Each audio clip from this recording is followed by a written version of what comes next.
Halo rekan-rekan, kembali lagi bersama kami kelompok 2 yang masih beranggotakan dengan Muhammad Efrianto Putra, Aksal Reskika, dan juga Rachel Natasha.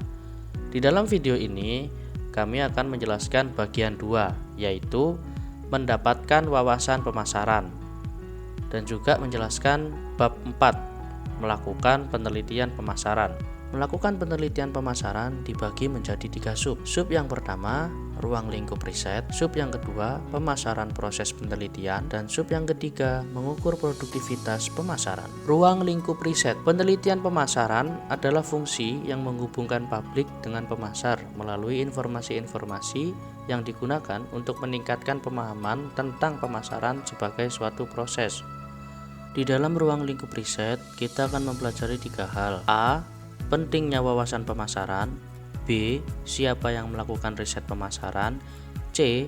Mengatasi hambatan penggunaan riset pemasaran. A. Pentingnya wawasan pemasaran. Riset pemasaran adalah tentang menghasilkan wawasan pemasaran yang memberikan informasi diagnostik bagaimana dan mengapa pemasar mengamati efek tertentu di pasar dan apa artinya bagi pemasar. Mendapatkan wawasan pemasaran sangat penting untuk keberhasilan pemasaran. Jika pemasar tidak memiliki wawasan konsumen, maka akan sering mendapat masalah dalam penjualannya. Jadi, pemasar harus benar-benar tahu apa yang diinginkan oleh konsumen.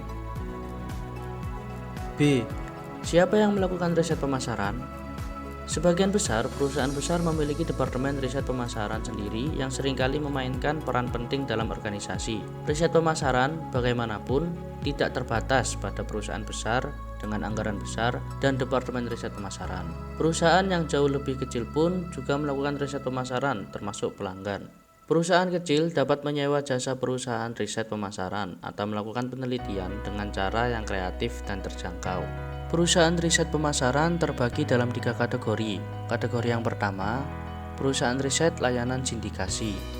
Kategori yang kedua, perusahaan riset pemasaran khusus.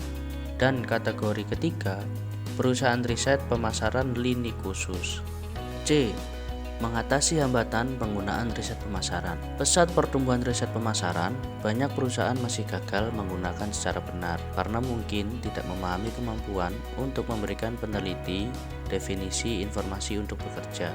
Maka dari itu, sebelum melakukan riset pemasaran untuk perusahaan, lebih baik menyiapkan kemampuan dan berpikir luas.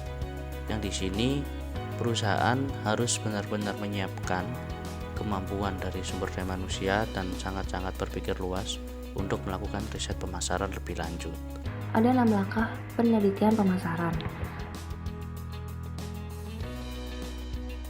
Langkah pertama, tentukan masalah alternatif, keputusan, dan tujuan penelitian. Manajer pemasaran harus berhati-hati untuk tidak mendefinisikan masalah terlalu luas atau terlalu sempit bagi periset pemasaran. Langkah kedua, kembangkan rencana penelitian. Pada tahap kedua, riset pemasaran kami mengembangkan rencana yang paling efisien untuk mengumpulkan informasi yang dibutuhkan dan menemukan beberapa biayanya. Langkah ketiga, kumpulkan informasi. Fase pengumpulan data riset pemasaran umumnya paling mahal dan rawan kesalahan. Beberapa responden akan jauh dari rumah, offline, atau tidak dapat diakses. Mereka harus dihubungi lagi atau diganti. Yang lain akan menolak untuk bekerja sama atau akan memberikan jawaban yang bisa atau tidak jujur.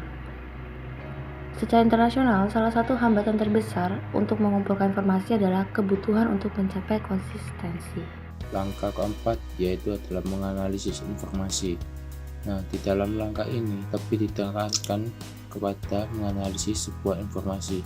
Biasanya, peneliti menghitung rata-rata ukuran dispersi untuk variabel utama dan menerapkan beberapa teknik statistik lanjutan. Nah, gunanya untuk apa sih? Gunanya untuk menguji berbagai hipotesis dan juga teori, dan juga menerapkan beberapa analisis sensitivitas untuk menguji asumsi dan kekuatan kesimpulan. Jadi, setelah menganalisis, peneliti diharuskan untuk menguji penelitian itu dan membuatkan kesimpulan kesimpulan atas informasi itu sendiri. Langkah selanjutnya adalah langkah kelima, yaitu sajikan temuan. Dalam menganalisis, para peneliti harus menyajikan temuannya itu. Para peneliti diminta untuk memainkan peran konsultasi yang proaktif dalam menerjemahkan data dan informasi tersebut menjadi wawasan dan rekomendasi untuk manajemen. Jadi setelah dianalisis informasi tersebut lalu disajikan untuk menjadi wawasan dan rekomendasi agar manajemen lebih mudah untuk menyajikan informasi tersebut. Setelah menyajikan, langkah 6 yaitu membuat keputusan.